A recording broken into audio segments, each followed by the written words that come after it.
Why is it that despite feeling guilty, we tend to make the same mistakes again and again? So a line that comes to mind, I think is relevant, comes from Albert Einstein, who said that the definition of insanity is doing something again and again and expecting different results. Guilt alone is not enough. You need a business plan. You need a strategy. Guilt is a feeling. It comes and goes as feelings do. It's very intense at the outset, but of course, once you sleep on it, as time does its job, you move away from that feeling, blows over, it's in the past, and you're the same person. You haven't been changed.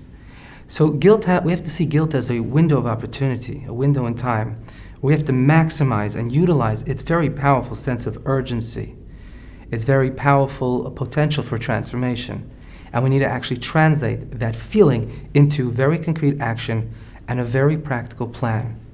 And here's where the laws of teshuvah, of repentance or return, penitence, basically personal growth and transformation, moving from a mistake into a place of self-awareness and positive change. Jewish law states that the process of teshuvah actually has multiple steps. Step one, you have to feel regret for what happened. If you don't feel regret for what happened, you're still attached to that sin, to that shortcoming, and very, very likely you'll be back there very soon.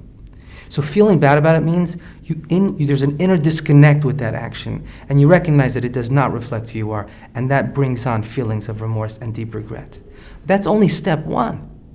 Feeling regret alone does not constitute complete tshuva. You need to then look towards the future. And the future means a practical plan to ensure you won't falter and fall and fail again. In other words, if there are certain circumstances that brought on that particular set of challenges, and very often sin is circumstantial, then you got to make sure and create a plan to avoid and circumvent, to the best of your ability, those particular set of circumstances that brought on the temptation in the first place. And unless you create a real concrete plan, it's Kabbalah al ha'asid, which means an actual resolution that's concrete about the future, that teshuvah is not yet complete. But what's really interesting is that, if I'm not mistaken, it's Maimonides who adds that there is a third dimension of tshuva, as it were. The highest level of tshuva is if you felt remorse, you made a plan not to enter those same circumstances, and yet, as it happens, those circumstances present themselves not by volition or by choice or by design, but rather life happened, and you found yourself in a similar circumstance, and you managed to overcome that particular challenge. That's the highest level of tshuva, because that demonstrates that the remorse was real, the plan was real, and together they achieved a very beautiful result. Let me just conclude with an interesting little anecdote. When my daughter was about 2 years old, she once did something that was naughty. And I confronted her, I challenged her, and I invited her to apologize. And she said, "I'm sorry." I said, "I'm sorry is good, but we need more than that." I said, "You need to say I'm never going to do it again." So she says, "I'll never do it again." I said, "Actually, I'd like you to say, never, ever going to do it again."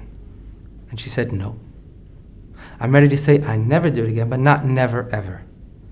And that's really profound in my view. Because very often we do something, we say, "I'm never going to do it again." We really mean it, but never, ever? That's something we don't want. We reserve the right for the ever. That to us is something we still want to consider in the farthest reaches of our minds. Leave it open. We've got to close that gap. When you have a plan, and it's concrete, and it comes from remorse, turns into a plan, and then it ensures that you live up to that plan, we can actually, on a very practical level, transform that guilt into concrete, positive, transformational change.